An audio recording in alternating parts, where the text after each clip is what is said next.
평화롭게만 보이는 이곳은 대전광역시 동구 낭월동에 위치한 산내 골룡골입니다. 파릇파릇한 봄의 생기가 솟아나고 있는 산내 골룡골.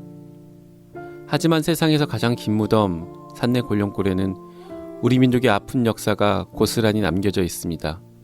이곳에선 과연 무슨 일이 벌어졌을까요? 여기서 이제 총살과 안매장이 다 끝나고 나서 더 이상 이제 처형할 곳이 없다 보니 군의과 경찰이 선택한 안매장 처형지가 바로 여러분들이 보시는 오른쪽 변의 산 밑으로 이동을 하게 됩니다.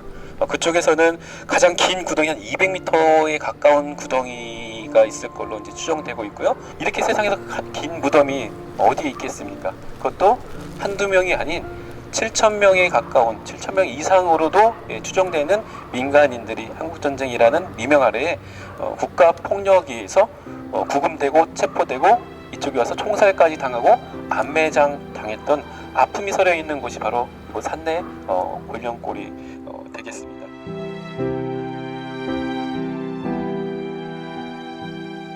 한국전쟁 당시 대한민국 정부는 군인들과 경찰들에게 내린 명령을 통해 대전 형무소에 수감 중이었던 재소자들 중 이른바 빨갱이로 불렸던 사상범들, 보도연맹에 가입했던 사람들을 적법한 재판 절차 없이 이곳 산내 골룡골로 끌고 와서 긴 구덩이를 판 뒤 총으로 쏴 죽이고 시신을 겹겹이 쌓은 채 안매장하는 실로 있을 수 없는 만행을 저질렀습니다. 저희 아버지 입장에서는 아마 뭐 좀 부끄러운 것도 있고 좀 당황스러운 것도 있었겠죠. 겪었던 인생이니까요. 근데 제가 나중에 이제 어른이 돼서 성장해 보니까 저희 아버지한테 많은 말을 좀 듣게 됐는데, 그 6.25 동란이 나고서 7월 1일 날이 그 대전 형무소에 많은 사람들이, 재수자들이 아마 수용이 돼 있었는데, 그 당시에 무슨 일이 있었느냐면 소장 이하 그 사람들이 해산명령을 내려놓고서 다 피난을 갔답니다. 그러다 보니까 그 많은 수용자들을 놓고 이게 뭐가 잘 파악이 되거나 잘못되면 대전 시민의 안전에 문제가 있을 것 같아서 저희 아버지하고 또 그 특별경비대원, 그 치안 문제로다가 그 편성된 특별경비대가 그 인원이 그 파옥 사건이 일어나는 것을 그 저지했던 그런 7.1 사건이 있어요. 아마 그게 법무부 행정일지에도 기록이 돼 있는 거로 제가 알고 있는데요. 그 사건 이후에 그 나라에서 어떻게 생각했는지 모르지만 정치범들, 또 사상범이라고 하는 또 보도연맹 이런 분들을 갖다가 분류 작업을 해서, 분류 작업을 한 끝에 명적과에서 분류 작업을 해가지고 그 트럭에다가 그 결박을 해가지고 그 골라낸 사상범들, 보도연맹 이런 분들을 그 산내로 골룡골로 호송을 해서 그 처형이라고 할까요? 뭐 학살이라고 할까요? 뭐 서로 위치에 따라서 말은 다르지만 그런 일이 벌어졌다는 얘기를 제가 들었습니다. 그 대전 형무소를 비롯하여 그 여러 곳에 있었던 그 교도소에 있었던 재소자들, 그 당시 재소자의 뭐 80~90%가 좌익사건 관련자였거든요. 이제 그런 분들을 끌어다가 죽인 것이 이제 첫 번째 그 양상입니다. 한국전쟁 당시 수십만 명이 넘는 민간인들이 이곳 대전 산내 골룡골에서뿐만 아니라 부산, 대구 등을 비롯한 100여 곳이 넘는 전국 각지에서 정부나 좌익, 우익단체에 의해 무참히 살해당했습니다. 한마디로 얘기해서 대한민국의 현대사, 그 죽음마저 죽여버린 현대사라고 할 수 있습니다. 그렇게 엄청나게 많은 사람들이 죽었는데 죽였다는 사실 자체를 묻어버린 거죠.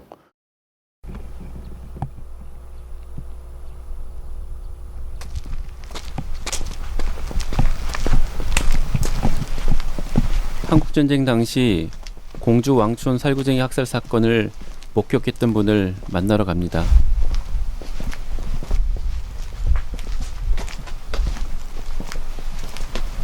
좀 계세요. 네, 안녕하세요.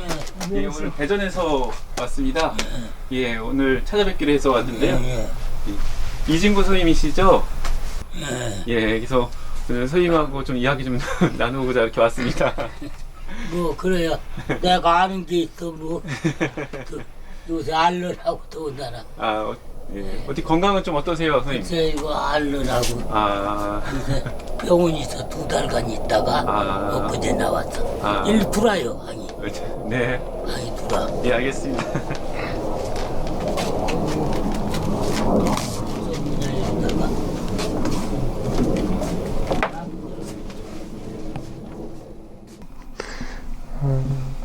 영국 분이 그래 여기 동양에 이종구 선생님을 만나러 영국인 학자 데이빗 밀러 박사가 함께 갔습니다.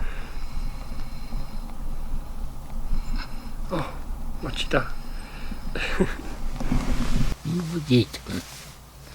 이제 여기서 막 좀 여기가 우리 논이니까 논에서 일하는데 어째 6.25 터졌다고 그러는데 사람들이 느닷없이 저 절로 다 해서 대전을 남하라느라고 이렇게 가거든요. 가까이로 해서. 강가 따라서요? 예, 가는데 쪽주고 와야교라고 거기 끌어막고 이 아래 막으라고 전부를 일로 다 소통하게 하고 내려가는 사람이지 올라오는 사람은 별로 없으니까 그러고 들어 여기 사람들이 길도 쬐고만한 놈 소로길인데 야 걸르다가 같이 여기 가는데 옷장걸 조금 있어 이게 발 하더니 그냥 땅땅거리고 하더니 보도연명을 그리고 차 소리가 이제 우르르 나면 바로 뒤깨니까 뭐 씹는 때 특히 6.25 때니까 그때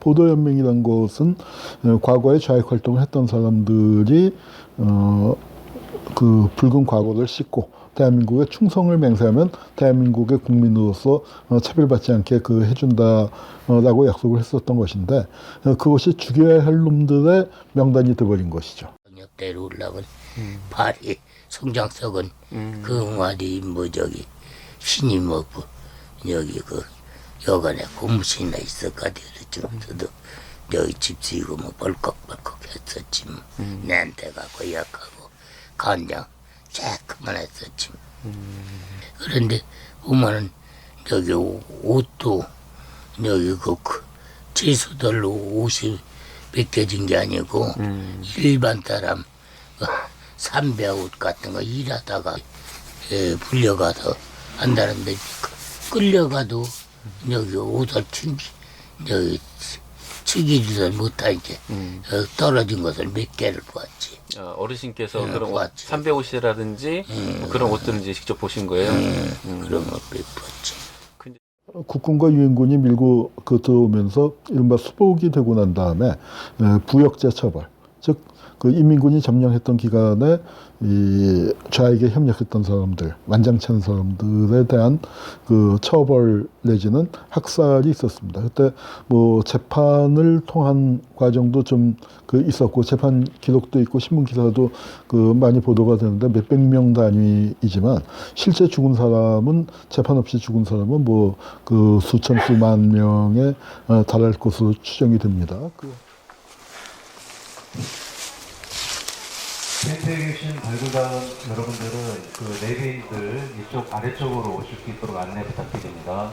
잠시 후 11시부터 객토제 진원로를 시작으로 충남 아산 지역에서도 인민군 점령 시기의 부역 혐의와 그 가족이란 이유로 민간인 800여 명 이상이 적법한 절차 없이 희생되기도 했었습니다.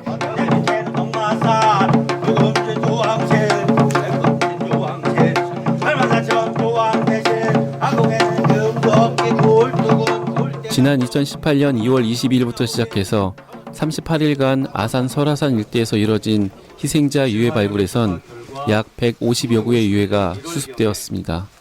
국군과 경찰, 특히 지역 민병대에 의해서 많은 분들이 희생된 걸로 밝혀졌습니다.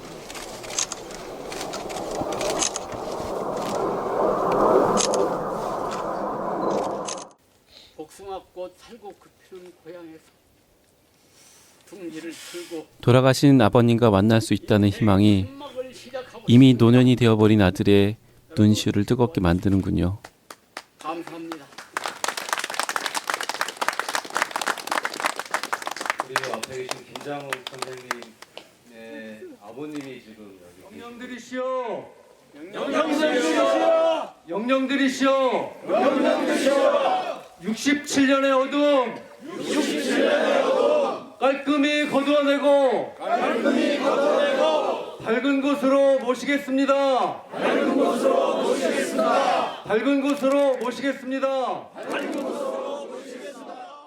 돌아갔을 때는 32세인데 여건 23세 때 찍으신 거예요. 그럼 아버님께서 30살 때 32세. 때요. 그거부터 일찍 군인도 아니고 아무것도 아니고 민간이네. 그냥 민간이네. 아버님 성함이 거기 안 나와 있나? 김자 갑자 봉자입니다. 진짜 갑자 봉자. 진짜. 그럼 아버님 그 당시 어떤 일을 하셨어요? 동네 그냥 계셨죠. 뭐 특별한 일은 주민. 특별한 일은. 그러다 이제 그 네. 경찰 네. 끌려가셔가지고. 그래서 저기 이제 아버지 삼형제가 같이 하시면 같이 계셔가지고 더 삼형제 모두 다 끌려가셨어요? 이런 저기를 살 수 있는 데가 다.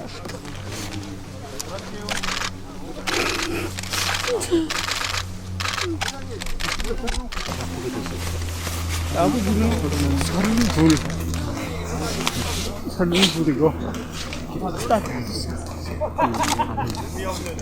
아버지 얼굴도 보고 사진으로만 이 사진 보고 내 앞을 알아야지.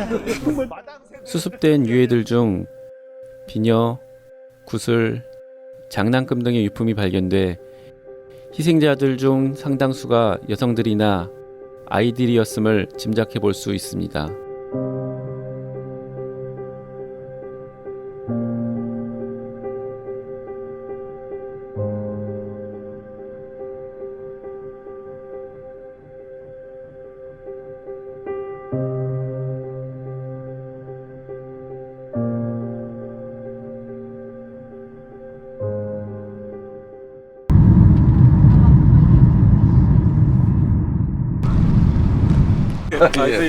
반갑습니다. 임지근입니다.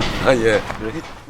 한 13년, 14년까지만 해도 사람들이 4.3 얘기를 안 하려고 그래요. 근데 여기서 얼마나 우리가 어렸을 때부터 탄압을 받아야 얼마나 지긋지긋해야 이제 그거를 얘기를 안 하려고 하겠냐고. 저도 아버지가 대전 형무소 가가지고 거기서 이제 사망했으니까 연좌제라는 것이 우리 앞에 이제 제목을 이제 뒤집어 씌워가지고 당시에 제주신문 4.3 취재반이 제주 4.3은 말한다라는 취재를 하고 연재를 하기 시작을 했어요. 그때도 4.3은 말한다인 이라는 제목에 참 시사하고 있는데 성격을 드러내지 못했죠. 4.3 그 자체의 취재 결과의 여러 내용들, 예를 들면 뭐 어떤 사료나 증언이 될 수도 있고 어떤 문서들이 될 수도 있을 텐데요. 그 증언 혹은 자료들이 말하고 있는 4.3이 무엇인지를 온전히 드러내려고 했던 것 같아요. 그 과정에서 드러났던 것은 엄청난 대량 폭력, 민간인 학살 문제였죠. 제주도민들의 10분의 1 가량이 최소 대량 학살된 것으로 이제 드러났습니다.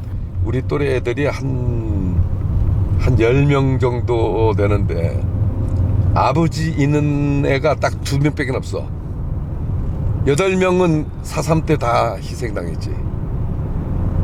그 정도로 4.3이 비참하게 제주도는 전체적으로 이 4.3 얘기하면은 정말 지긋지긋해서, 그래서 어머니 앞에 이제 나중에 이제 물으니까 4.3 얘기를 일체 꺼내지를 말라. 4.3 얘기 하다가 괜히 잡혀가가지고 저 옥살이나 하고 그러니까 4.3 얘기를 하지 말라고. 어렸을 적에 자라면서 계속 그 얘기를 듣고 살았어요. 제주 4.3 사건의 국가의 공식적인 예전의 이름은 공산폭동론이었어요. 그러니까 제주 4.3 사건의 본질을 공산주의자들의 혹은 폭도들의 난동 폭동으로 혹은 반란으로 본 것이죠. 그런 이름, 그런 성격 규정 하에 제주도민들이 그 사건에 대해서 얘기할 수 없었겠죠. 그 다음에 양씨가 상당히 우리 양씨가 많았었어요. 그 다음에 오씨, 이씨.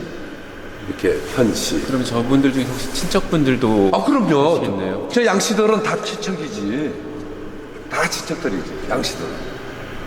아버님이 어떤 분이시죠? 우리 아버지가 예. 두자량자.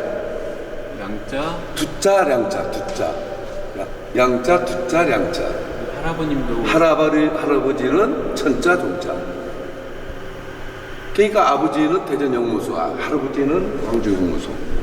안타깝게도 아직도 제주 4.3으로 인한 희생자들 중 많은 분들의 신원이나 유해가 확인되고 있지 않습니다. 이 가면은 거기 그 지역만 가면은 그냥 막 그냥 복받치고 그 맨 처음에 갔을 적에 보니까 거기 밭갈이 하면서 그 시신들 나오니까 주섬좀 그 뼈들을 이제 모아놔 가지고 이게 비루프에다가 이게 덮어놨더라고요. 그걸 딱 하게 보는 순간 진짜 이거는 나 한 며칠 동안 진짜 이게 잠도 제대로 못 잤어요. 여기에 저것이 아버지 시신일 수도 있다 그런 생각을 하니까 진짜 목매가지고 아버지에 대한 기억이 없으니까 그 아버지에 대해서 그렇게 생각나지도 않고 꿈에 그런 것도 안 나타나고 그래서 어머니 앞에 아버지는 어떻게 생겼습니까 하니까 너하고 닮았죠 이렇게 하면 나하고 비슷하게 생기지 않았느냐 나는 그렇게 생각해요. 참 비참하게 그렇게 그 차가운 땅에 묻혀 있지만은 그냥 아들을 믿고 영면하시고 아들을 지켜봐 주십시오. 끝까지 투쟁해야죠. 산내 권력골에서 희생당한 사람들은 여순항쟁 관련자들도 있었습니다. 이승만 정부는 당시 여수와 순천에 주둔하고 있던 14연대에게 제주 4.3 진압을 위한 파병을 명령했는데 같은 민족을 토벌할 수 없다는 지창수 상사를 중심으로 한 대다수의 사병들이 상부의 명령을 거부하면서 명령 하달자를 사살했고 반군을 조직해 여수로 진격했던 사건이 바로 여순항쟁입니다.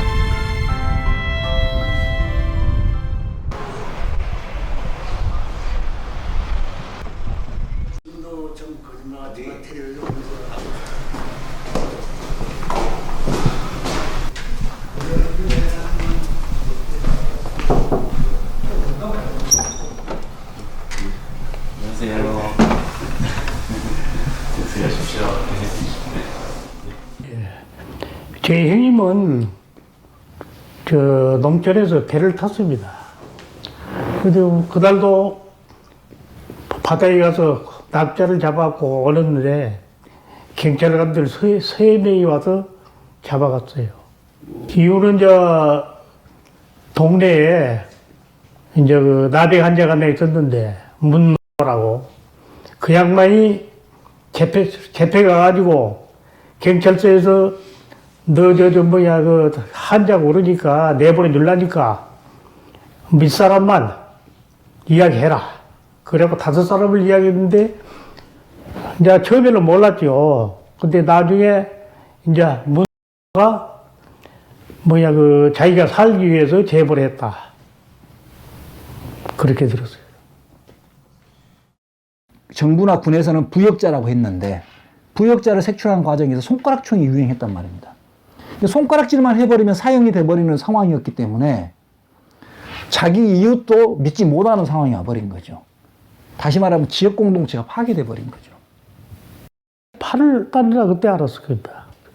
6월 27일 날 돌아가셨는데 3개월 후에만 나왔어요.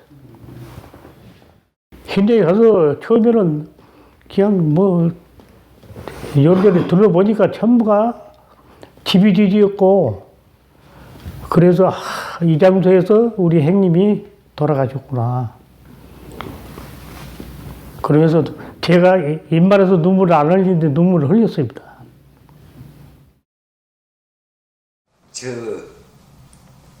기억으로는요, 내가 5살, 6살 때요. 5살 때. 어떤 일로 끌려가서 어떻게 해서 돌아가시는지는 몰라요. 어려서는 면회 간 걸로만 알고 이제 뒤늦게 커서 들은 얘기인데요.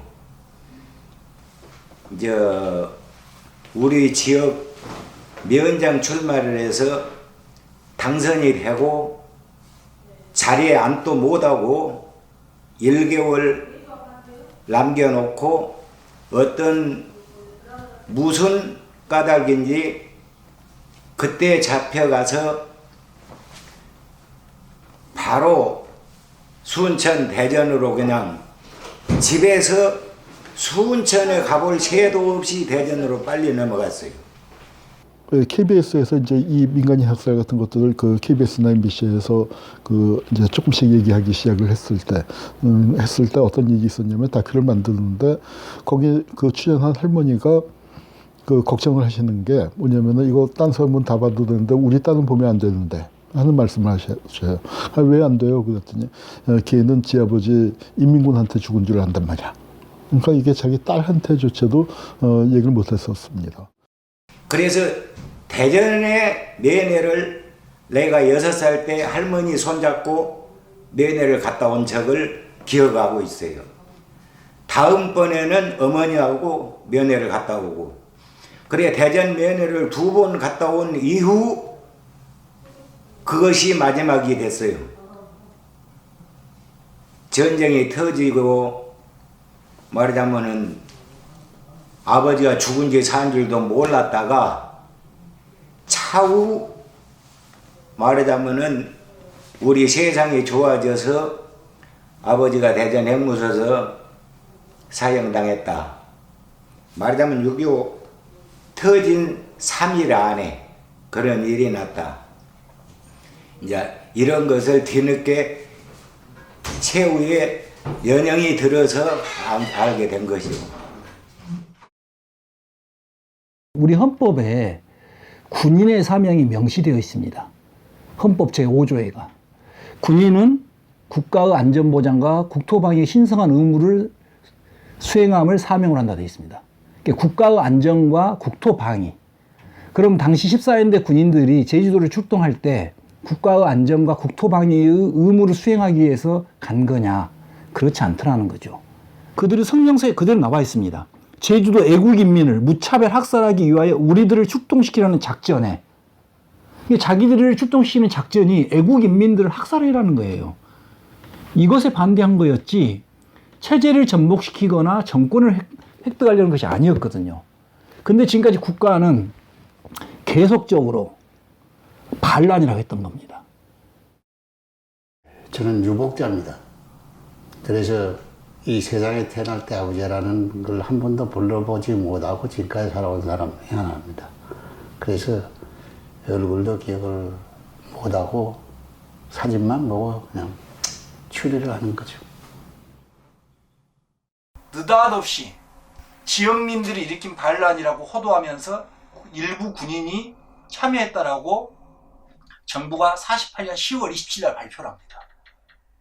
군의 반란을 지역민들이 일으킨 반란이라고 호도해버린 거죠.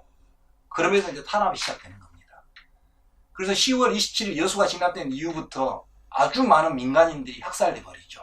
어머니한테 얘기만 듣기로 가량께서 시내를 걸어 나오시는데 운동화에 흙이 묻어서 경찰관이 와서 잡아가 버렸다. 그리고 나서 가량경찰서에서 4일인가 5일인가 계신 뒤에 소식이 없어요. 그리고 행방불명이 그때 돼버린 겁니다. 저도 그렇게만 알고 쭉 생활하다가 45년이 흘른 1993년도에 주위의 사람 풍문을 해서 아버님이 대전 형무소에 있었다는 걸 알게 됐습니다. 그것도 부산에 가 계시는 할머니가 한 분이, 그분도 자기 오빠가 대전 형무소에 잡혀갔었는데 거기 가서 보시고 우리 할머님이 면회로 오셨다는 얘기를 듣고 그 연락을 해서 제가 그때서 저희 아버지 소식을 알게 됐습니다. 어떻게 해서 돌아가셨는지를. 대전 형무소의 수감 중 산내 골령골로 끌려가 억울한 죽임을 당한 희생자들의 후손 2분이 직접 대전을 찾으셨습니다.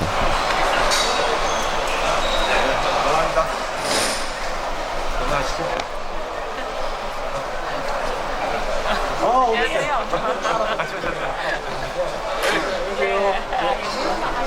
어디서 오셔요? 아, 선생님 같이 오시면.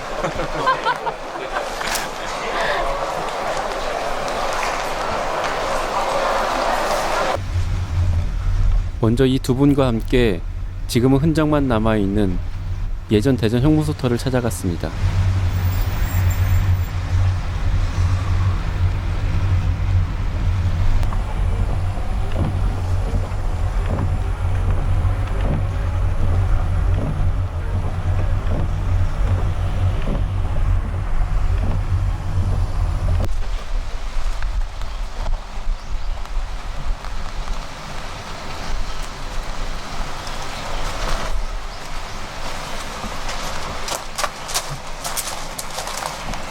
선생님 여기 아버님 계실 때 면회 와 보셨었죠? 그렇죠. 1950년 3월경에. 3월경에 그때도 이게 어머님 손잡고 이 우물이 큰 게 있었어요.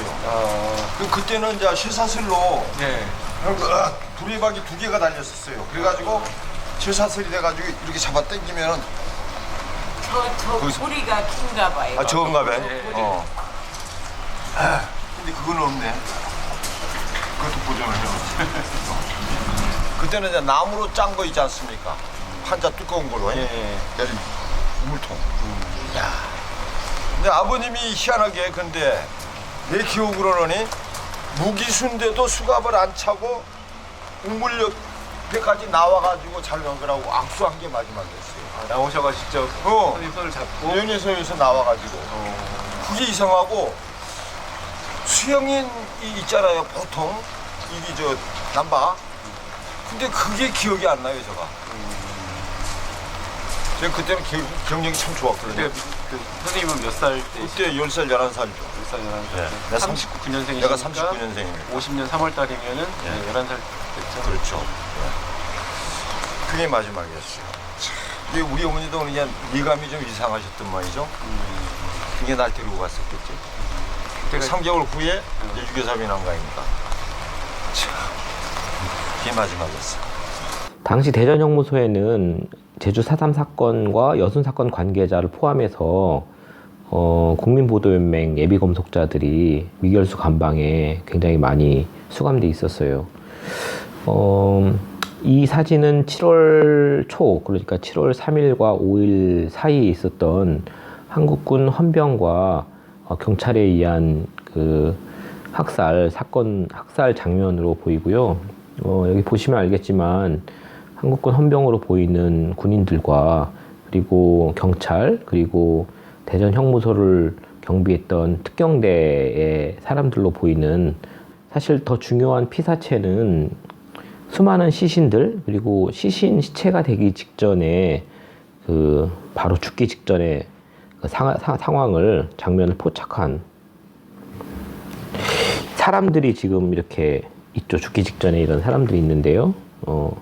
이런 점에서 이 사진은 굉장히 중요한 사진이고, 사실 한국전쟁의 어떤 민간인 학살 사건이 시각화되기 굉장히 어려운데 이 사진 18장으로 인해서 당시 상황들이 시각화되었다고 봅니다.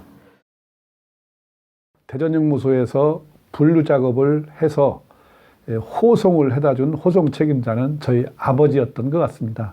그 차량에다가 탑승을 시켜서 그 호송을 해서 인솔을 해가지고 지금 아마 그 산내 삼거리 대성동으로 기억하는데, 대성동에서 권룡골 안으로 들어가는 그 초입이 그 냇물이 있었답니다. 근데 그 냇물이 여름이다 보니까 물이 별로 없어서 거의 자갈이었대요.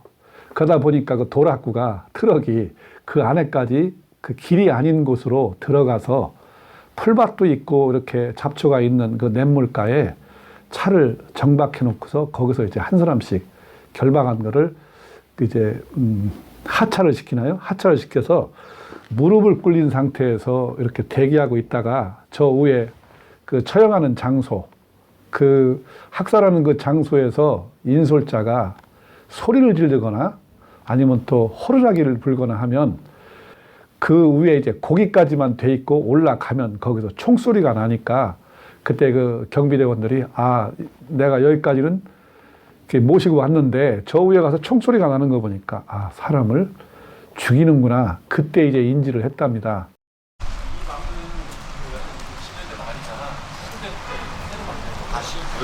선생님 연애 왔을 때는 약간 사각형의 막루였을 거예요. 맞습니다. 그때가 50년 3월쯤에 여기 아버님 현들 처음 있는데 마지막으로 오셨던 거죠? 그렇죠. 1950년 3월경에. 아, 그때 혹시 이 막루 뭐 이렇게 기억나세요? 막루도 기억났었죠. 예. 근데 이제 뭐 그때는 간수들이라든가 다 경찰복을 입었으니까. 이 막루를 통해 과거에 이곳이 형무소였음을 알 수 있는데요. 그때 오셨을 때 아버님하고 나눈 뭐 대화 중에서 뭐 기억이 남는 거는 그거밖에 없어요. 우물가까지 나오셔가지고 지금 와서 생각해 보면은 무기수인데 어떻게 수갑을 안 차고 나오셔가지고 배웅하기엔 나오셔가지고 악수를 하고 헤어진 거. 그 기억밖에 없어요. 오늘 세 번째인가 두 번째 되는데 감회가 새롭습니다. 그 특별 경비대원들이 산내 현장에 갔다 오면 이야기를 뭐라고 하냐면 아유 큰일 났다고. 왜 그러냐고 그러니까 아유 사람을 다 죽이는 것 같다고 겁에 질린 얼굴로 왔기 때문에 올라가 봤대요. 올라갔더니 이게 구덩이를 길게 팔고서 거기다 이렇게 눕혀놓은 상태에서 왼쪽 발인가 오른쪽 발을 이렇게 이게 어깨를 이렇게 밟고서 이 총으로 이렇게 두개골을 쏘는, 무릎을 꿇혀서 이렇게 구덩이 앞에다 세워놓고 총을 쏘면 이게 사람이 그 총에 맞으니까 굴러 떨어지더랍니다. 근데 그 밑에 보니까 시신이 잔뜩 있으니까 굴러 떨어지면 요거를 많은 사람을 쏴야 되기 위해서 차곡차곡 쏴야 되니까 인근 동네에서 오신 분들이 시신을 이렇게 끄잡아 내려서 다리를 끌든지 끌어서 차곡차곡 이렇게 쌌답니다. 쌌는데 사람을 죽이는 이 오죽했겠어요? 그 아버지도 놀랬고, 저희 아버지가 그 6.25 동란 당시에 27이었습니다. 나이가요. 27인데 보니까 아는 친구가 하나 있더래요. 우리 아버지 이름을 부르더래요. 준영이 하고 부르더라는 거예요, 어떤 사람이. 그래서 이렇게 보니까 그 돌 같은 거 이렇게 넣고 흙을 엎었는데 그 안에 설 맞아서 그랬는지 안 죽었더라는 거예요. 그래서 여기 좀 한 방 쏴달라고 하더래, 우리 아버지한테. 동네 사람이 분명한데 쏴달라고 하니까 아버지가 쐈대요. 왜? 고통을 멈추게 해주려고. 그러고서 차를 타고 형무소까지 왔는데 기가 막히더래요. 야, 이게 오면서 이게 그랬는데, 야, 이럴 수가 있는가? 이게 우리가 이게 잘한 일인가? 명령을 해서 했지만 이게 이 보고서에는 이 학살의 그 가해 명령의 주체가 일단 명시되어 있고요. 탑 레벨이라고 되어 있어요. 그러니까 최고위층에서 학살 지시가 내려왔고, 학살을 수행한 것은 한국군 헌병과 어쨌든 한국군 헌병과 경찰이라고 되어 있는 것이고, 그리고 이 정보의 가치를 평가하고 있는데 여기 보시면 A-1이라고 되어 있죠. 그 미군 정보, 그러니까 미군이 보고서를 쓸 때 미군 정보의 가치를 우리가 평가를 합니다. A1부터 F6까지 있어요. A, B, C, D, E, F는 정보 소스에 대한 타당성입니다. 그 정보가 얼마나 신뢰할 만한지. 그러니까 A라고 한다면 이건 확실히 확인된 것을 말하는 거고요. 그리고 1, 2, 3, 4, 5, 6이 있는데요. 1, 2, 3, 4, 5, 6은 마찬가지로 정보의 가치를 말하는 겁니다. 그래서 A-1이라고 하는 것은 이것은 명백한 사실이다라고 그 얘기를 하는 것이고요. 그런 맥락에서 볼 때 미군도 당시에 한국 군경에 의한 그 자국민 학살, 특히 이제 사상관계 사건 혹은 이제 보도연맹 사건이라고 우리가 얘기할 수 있는 민간인 학살이 명백한 사실로 미군에 의해서도 인지되었고 보고가 되고 있는 것이죠. 밥 에드워즈라는 사람은 굉장히 중요한 정보장교예요. 그러니까 초창기 한국군을 창설할 때부터 하우스먼과 함께 같이 개입해 왔고요. 그 활동 반경이 한국에 머물러 있던 것이 아니라 그 극동사령부가 위치한 일본과 그리고 미 본국에 보고할 수 있는 위치에 있었던 사람이기 때문에 이 사람이 쓴 보고서는 그 자체로 미군의 개입을 혹은 미군의 책임을 또 간접적으로 드러내는 것이라고 보고요. 다만 보고서의 서술 방식이 목격자의 위치에서 이렇게 서술하고 있어요. 그러니까 당사자가 아니라 제3자가 관찰하는 것처럼 쓰고 있는데요. 사실 이 보고서와 이 사진 말고 다른 보고서 사진들이 있는데 그 사진에는 미군이 학살 현장에 직접 이렇게 관리 혹은 감시하고 있는 것을 포착하고 있거든요. 시각화되어 있거든요. 그러니까 뭐 제3자, 목격자, 관찰자의 위치에 있다고 하지만 사실 책임으로부터 자유로울 수가 없는 것이죠. 그리고 한국군을 지휘하고 있었기 때문에 그 책임이 직접적으로 관련돼 있다고 보여집니다. 그리고 다시 찾은 산내 곤령골.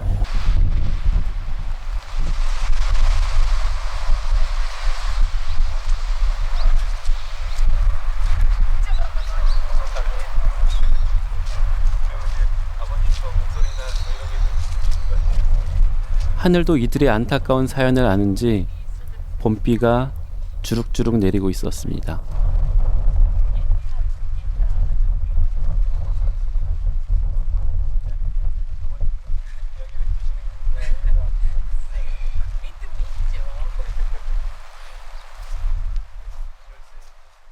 말하자면 요즘으로 말하면 범인 은입죄 정도의 은입죄 정도인데 아버님을 죽이려고 어떻게든 죽이려고 고문에 의해서 억지 자백을 받아서 아버님을 사형시킨 거예요.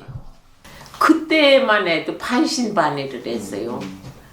동네 어른들이 네 아버지가 똑똑하고 어쩌고 그랬어서 어려서 아무렇게 해도 어디로 막 탈출해가지고 저를 데리러 올 줄 알았어요. 올 줄 알고 그 이산가족 찾기 헐적이 밤을 꼬박꼬박 세우고 화장실 갈 때 내 애들을 세워놓고 갔어요. 저를 혹시나 아버지가 찾을까봐. 그랬는데 마지막으로 진짜 이 확신이 들어가지고 판결문을 찾을 때 그때 그렇게 제가 밤낮 사흘을 막 정신을 놓고 알았어요.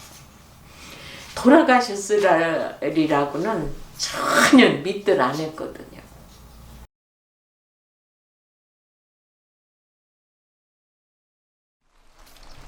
영문도 모른 채 아버지를 잃게 된 자식들. 그들의 기억 속에 안녕하세요. 아버지는 어떤 모습으로 남아있을까요? 안녕하세요. 그리고 남겨진 가족들의 삶은 어떠했을까요?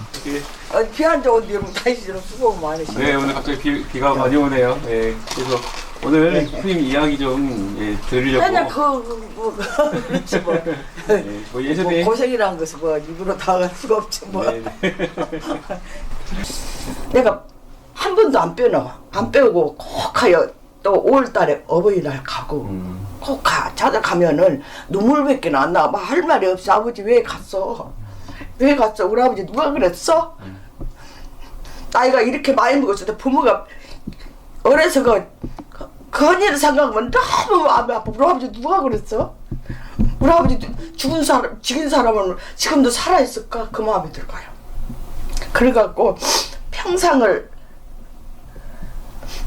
한이 맺히고 엄마도 맨 처음에 이산가족 할 때 난 나왔잖아요. 그거를 난생각하고 보셨어요. 내가 아버지 안 죽고 넘어갔을 거이다.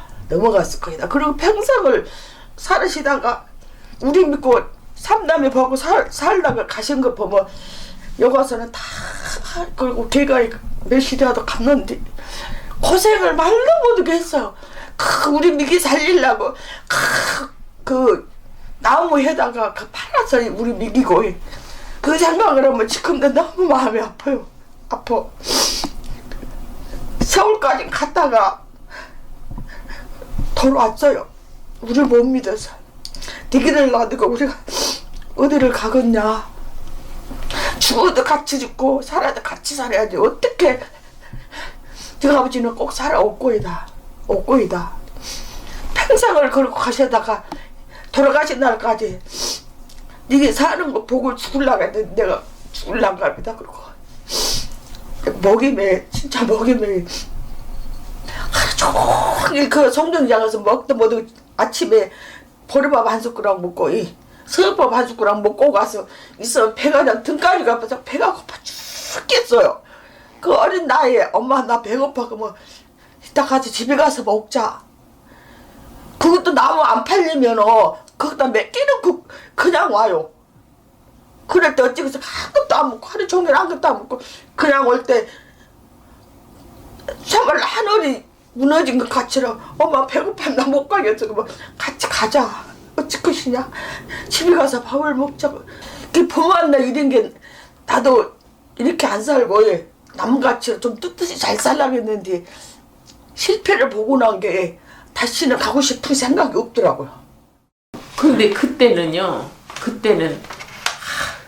어린 것이 살림에 가면 할아버지 그렇게 모시니까 방아를 찧어서 여름 농사 짓고 이제 할아버지하고 먹으려고 얼만큼 냉겨서 방앗간에다 이제 벌레가 나잖아요. 여름에 벌레가 나니까 맡겨놓고서는 이제 한 말씩 갖다 먹었어요. 근데 단말을 맡겨놓고 먹는데 2말은 사서 농약을 샀어요. 그때 처음 농약이 나왔을 때 농약을 사고 2말을 갖다 먹었거든요. 여름 내 보리밥에다 이제 조금씩 놔서 할아버지가 그러고서는 1말은 놨는데 보리곱살매를 먹으면서도 칠성 때 먹으려고 그걸 안 갖고 왔어요. 안 갖고 왔더니 칠성 때 그걸 가지러 가니까 네가 가져갔대요.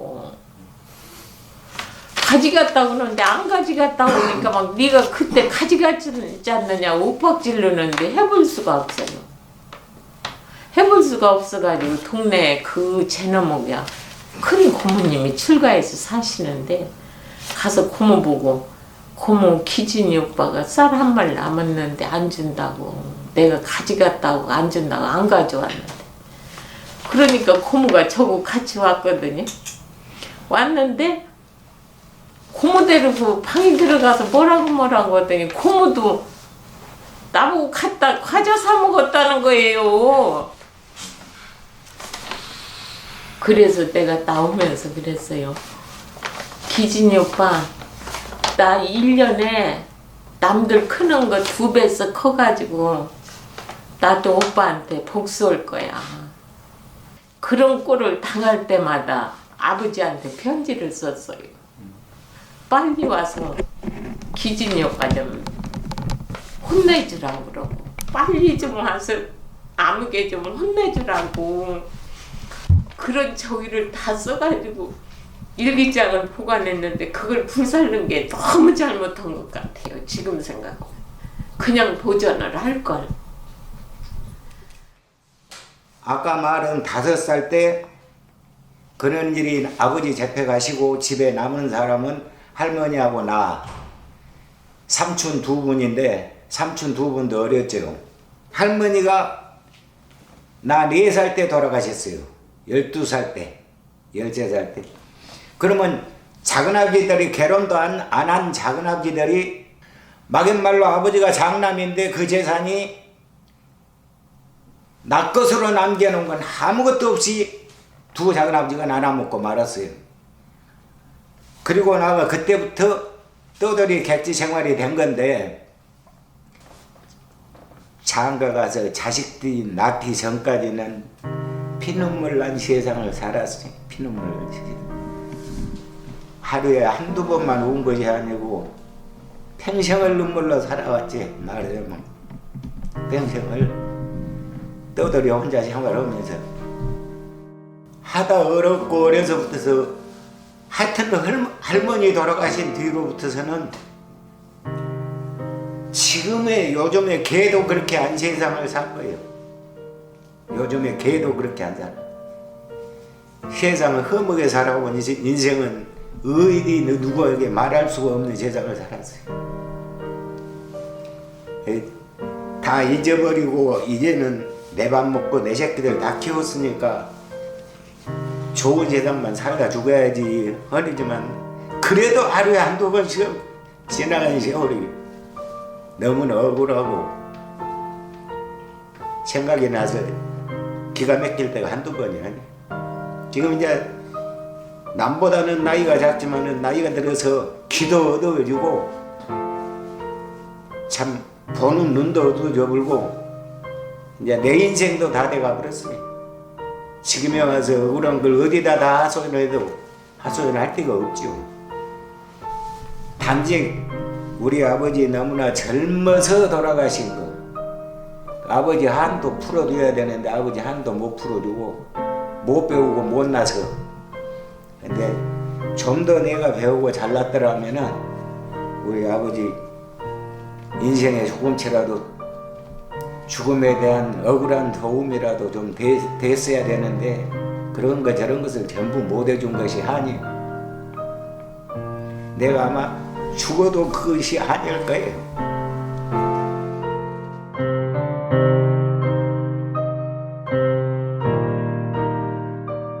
운명이었어요. 운명. 처음 이 사건을 접한 때가 1991년이었어요. 그래서 나중에 95년 한참이 지나서 95년도에 다시 이 사건이 어떻게 지금 달라졌나를 봤는데 처음 이 사건을 접했던 91년하고 이 95년에 아무 차이가 없더라고요. 그래서 이게 나라도 나서야 되겠구나라는 생각을 했고요. 그게 운명이라고 생각한 거는 그 마침 살았던 데가 중촌동 그 형무소 근처였어요. 그래서 거기를 매일 왔다 갔다 접하게 됐죠. 나중에는 그 형무소 터에 그 아파트 생긴 자리에서 거기도 살게 됐어요. 그래서 여기서 나보고 이걸 풀으라는 거구나. 부역 혐의자 가족들 경우에는 정말 다른 기분. 세상에 그 같은 동족끼리 이렇게 처참하게 어린아이부터 여자 나이 든 그 분까지 이렇게 그 참혹하게 죽일 수 있나 하는 그 인륜적인 그런 행위를 보면서 할 말이 별로 없어지더군요. 그 사람의 생명을 이렇게 그 아무렇게나 취급해서는 안 되지 않느냐 뭐 그런 생각이 들더라고요. 허훈 할아버지라고 그런 분이 계셨어요. 이분이 그때 당시 저한테 상담할 때가 이미 88세였습니다. 혼자서 중리동 쪽에 살고 계셨는데 대전 지역에서 그런 일이 있다는 얘기를 듣고 위령제도 하고 유족 모임이 있다는 얘기를 듣고 전화를 하셔서 저 사무실에 오셔서 상담을 했더니 자기 형님이 그런 일로 인해서 산내에서 돌아가신 기억이 있다. 다만 그 일로 인해서 자기 가족들이 누군가가 피해를 볼까봐 지금까지 가족에게 단 한 명도 얘기한 적이 없고 오로지 자기만 마음속에 묻고 있었는데 내가 죽기 전에 그 일에 대해서 같이 한번 해보고 싶다 이런 말씀을 하셔서 유족회에 2-3번 정도 나오셨습니다. 그런데 그 뒤로 연락이 끊기고 유족회에도 나오지 않으셔서 저는 뭐 나올 마음이 없으시거나 무슨 일 있으신가 하고 사실 집 전화도 안 되고 그랬거든요. 그런데 한 2년 후에 어떤 분한테 전화가 왔는데 자기 아버님이 최근에 돌아가셨는데 아버님 유품 중에서 제 명함이 나왔다는 거예요. 왜 이분이 당신 명함을 갖고 있느냐 이렇게 물으셔서 잘 생각해 보니까 그분이구나. 그래서 잘 사연을 설명해 드렸죠. 당신의 큰아버지가 이런 일로 해서 산내에서 학살된 그런 분이다. 이런 이야기를 해줬더니 자기는 처음 들었다. 저를 통해서 처음 들었다. 이런 얘기를 하고 그게 바로 이제 연좌제 피해 때문에 가족들한테 말하지도 못했고 그 온 가족들이 그 일도 처음 듣게 된 거죠.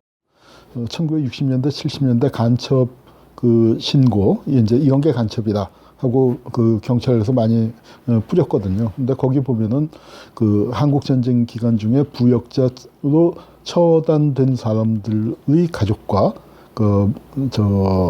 친하게 지낸 사람, 그게 간첩의 특징이었으니까 그렇게 그 민간인 학살 피해자들은 정말 입도 뻥끗 하지 못하고 그 주변과의 교류도 끊어졌죠. 그렇게 많은 사람들이 죽었는데 그 죽음을 슬퍼할 수도 없고 애도할 수도 없고 언급할 수도 없고 기억할 수도 없고 오로지 그 죽인 자들이 이렇게 딱 버티고서 있었던 것이 한국 사회였습니다. 하지만 우리에겐 아직 해결해야 할 갈등과 과제들이 남아있는 것 같습니다. 이번에 조사를 하면서 우리가 그 앞 마을 그 앞마을 쪽에 가서 이제 그 조사를 하는데 그런 말을 하더라고요. 마을 회관에 노인들이 다 모여가지고 이제 거기서 저희가 그 이번에 이렇게 그 뒷산에서 발굴하게 됐는데 좀 도움을 요청한다 그랬더니 그쪽에서 이제 뭐냐면 부정탄다. 그러니까 그 당신네들 그 유해를 산 이쪽으로 갖고 못 내려온다는 거예요. 우리가 중간에 컨테이너를 이제 설치했는데 그쪽에서 감식을 하려고 그랬는데 그 길로 못 내려온다. 그리고 유해가 우리 마을 앞길에서 갈 수가 없다. 그런 마을에서는 또 그런 분들은 아직도 거기에 대해서 좀 좋지 않은 그런 감정을 가지고 있는 것 같더라고요. 그런 것들이 어렵죠. 아무래도 이 사건을 가장 힘들게 하는 분은 지금 이제 유해 발굴과 관련해서 형무소 사건과 관련한 토지 소유주들이죠. 토지 소유주들하고는 정말 많은 갈등이 있었는데 그 유해 발굴이나 또는 거기에서 이제 위령제를 하는 것만 추모제를 하는 것도 사유지이기 때문에 못하게 한다거나 사유지이기 때문에 유해 발굴을 못하게 한다거나 또 지가가 떨어지니까 이거에 대해서 언급도 하지 말라거나 이런 토지 소유주와의 갈등이 가장 사람과 관련해서는 힘들었던 것 같아요. 가장 중요한 것은 먼저 발굴을 할 수 있는 기관, 주체 이게 구성돼야 되는 거죠. 이제 행안부의 행정안전부의 과거사 지원단이라는 것밖에 없는데 과거사 지원단이 유해를 발굴할 수는 없죠. 하나의 대안이 이제 그 한국전쟁 유족회라든지 대전 같으면 대전 유족회가 사단법인 아닙니까 지금? 그러니까 그 안에 발굴 기관을 설치하는 거죠. 설립하는 거죠. 그 조례가 있으니까 해가지고 거기서 발굴을 주도하면은 거기에 이제 발굴 전문가들이 끼어서 발굴을 할 수가 있죠. 그런 방안이. 이것을 지방자치단체 일개 여기 지역에서 이루어진 일이라고 해서 그 지역의 자치대장한테 다 밀어버리면 그게 해결이 안 될 거 아니에요. 그러니까 국가적 차원에서 저 정부가 전근양적 방향으로 이렇게 지원도 하고 같이 동향에서 갈 수 있는 방향을 찾아줘야 되는 것이 맞다 그렇게 생각합니다. 지금도 이제 정치권에서 저희들 지역주의, 이념주의 이런 걸 탈피하고자 다 노력을 하고 있잖아요. 아마 세월이 흐르면 다 해결되지 않을까. 올해 특히 이제 아산시에서 그 작년에 이제 그 시굴 조사가 끝나고 나니까 자기네가 예산을 편성하겠다. 예산을 편성하니까 정식으로 발굴을 해달라. 그 아산시장이 아주 대단한 결단을 했는데 그래서 이번 발굴은 아산시장의 그 결단에 의해서 만들어진 그 예산 그걸 가지고 한 달 동안 40일 동안 발굴을 했어요. 이게 하나의 그 큰 그 이제 시범 케이스가 될 것 같아요. 그래서 바로 아산시가 이렇게 해가지고 그 예산을 만들어서 이런 그 조사를 했는데 결국은 자치단체장의 의지만 있다면 되는 거 아니냐 하는 걸 보여주는 게 아주 중요한 하나의 그 상징적인 일이에요. 그대로 좀 따라갔으면 좋겠어요. 다른 지자체에서도. 학살을 하는 이유는요. 죽여도 된다예요. 죽여도 된다 하는. 근데 그 절대로 단 한 명이라도 죽여서는 안 된다. 단 한 명이라도 죽여서 안 된다는 그 인권의식이 커져야만 집단 학살을 막을 수 있다고 생각을 합니다. I know plenty of people in Daejeon, and I've had this conversation on numerous occasions, and it's not due to them necessarily. I mean, the history has been, I don't know if hidden from them's right, but as the historian Hwang Soo-kyung wrote in her book, a recent book, Korea's Grievous History, it's been muted out of the world. It's been lost because of dictatorship, because of many other reasons. But I think that Koreans have shown very effectively through the Jopal protests that you can change history, and you can have a very active public sphere. In fact, one of the things I like about Korea is that people are actually, whether you're aware or not, more politically active than English people. So I would say pay attention and try and change things. 대한민국 정부의 최고위층이 잘못이지 그 나와서 심부름하고 한 사람들이 무슨 죄가 있겠어요? 뭐 군인이나 저들 그 보면은 군인이나 경찰 이런 사람들이 학살을 했는데 월급 타먹는 그 사람들이 높은 데서 시키는 대로 했을 뿐이지 자기 스스로 갖다 죽인 건 아니지 않겠어요? 그래서 저들은 다 이해를 하고 그 당시에 이승만이 대통령이 모든 책임을 다 져야죠. 국가는 국민의 안녕과 행복을 위해 존재합니다. 하지만 좌익과 우익이라는 이념 대립을 통해 당시의 국가 권력은 부당한 명령으로 자신이 보호해야 할 국민들을 살인자 혹은 희생자로 만들어 버렸습니다. 그리고 이런 사실을 은폐하기 위해 또 다른 이념의 잣대를 들이대며 국민들을 반으로 갈라놓았습니다. 그렇게 국가 권력자들이 이념 대립을 통해 자신들의 권력을 유지하고 있을 때 국민들은 아직도 서로 미워하고 싸우고 대립하고 있습니다.